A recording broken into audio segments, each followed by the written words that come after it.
रस खारी रसिया माल रस खारी।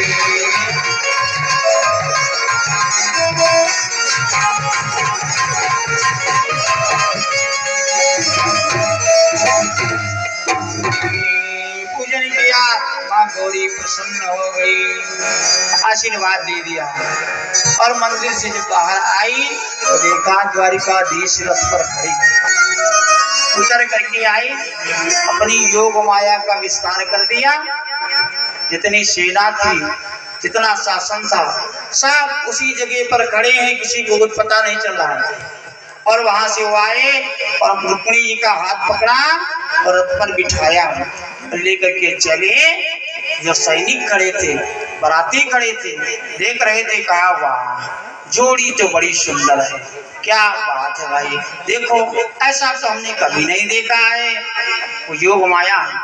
और धीरे धीरे रथ चलते चलते जब 1 योजन की दूरी 4 कोस चला गया तो विजय नाम के शंख को बजाया। योग माया समझ गई कि प्रभु का कार्य सिद्ध हो गया। अपनी माया का पुनरावृत्ति किया तो सबकी आंखें खुली तो देखा तो वहां पर रुक्मिणी है ही नहीं। अब ये पता लगा कि मंदिर से खो गई है। तो दौड़ा वो रुक्मिणी शिशुपाल के पास में, कहा कि दौड़ो दौड़ो लुट गया और सारा राजेश का वो द्वारिकाधीश चली आया था, हमको लगता है। और वही बहन को लेकर के गया है। तो उधर शिशुपाल अपनी सेना लेकर के दौड़ा। जरासंध से कहा, जरासंध अपनी सेना लगा दो आगे। तो जरासंध कहा क्यों? कहा किसको मारना? कहा द्वारिकाधीश कृष्ण कन्हैया को। तो जरासंध जी ही कन्हैया का नाम सुना चौंक गया है, जीवित है। हाँ, जरासंध तो समझा था कि वो तो मर गया, अगर वो जीवित है तो जरासंध मन में विचार किया 17 बार हम नती आए गए और भरी रहा जेठानी जो रखा है अपन पानी नाश्ता पानी हो गया है। और कहा महाराज अब जाओ तो उनका विवाह करें, और बाकी हम चल रहे जय जय सीताराम। अपनी सेना घुमा लिया और शिशुपाल जी चले आगे दौड़ाया। रुक्मिणी से कहा कि कौनी दिशा मान लेके चला रे बहिनिया, चला रे बहिनिया,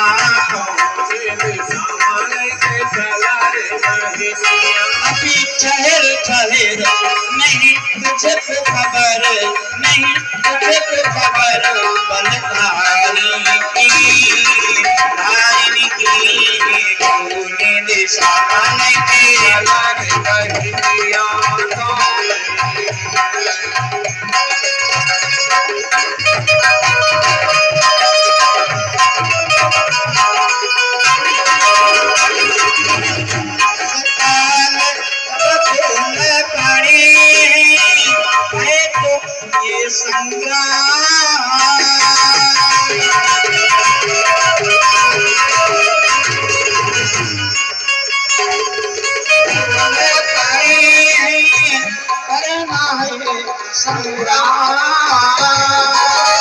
नहीं बचेगा कोई नहीं बचेगा अपना एक निशान, के चला रे बहिनिया, के चला रे बहिनिया। नहीं तुझे खबर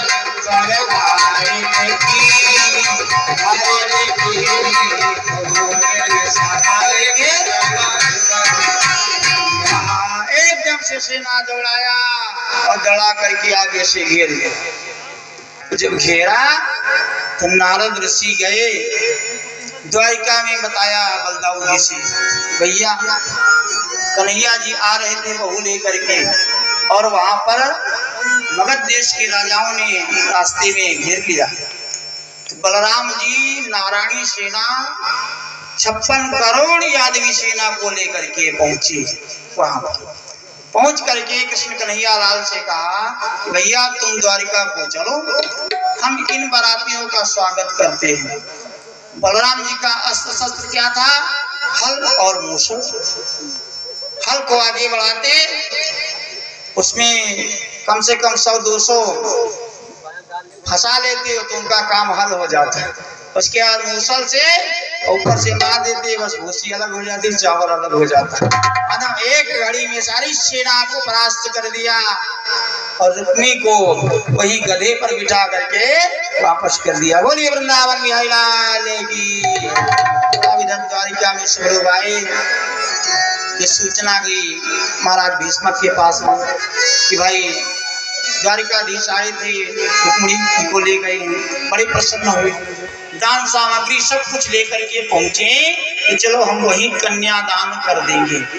उसी दिन से ये पैर पूजने की प्रथा हुई, अपने घर से धन और कन्या लेकर के जाया जाए और वहीं पर पैर पूज करके कन्या दान कर दिया जाए। बोलिए वृंदावन बिहारी लाल की जय। तब द्वारिकापुरी में भाई अब पैर पूजा आए हैं तो व्यवस्था तो एक तरफा हुई ना। अब सब बेटवे वाले के माथे जाई कक्का के आयुष भी तो आए यहाँ पाँव पूजे सजने जितने जने बैठे हो कौनी कहती आयो, ये बताओ आप लोग पैर पूजा हो कि बेटवा गति से? पहले अच्छा बेटे की तरफ वाले जो हो हाथ उठाओ।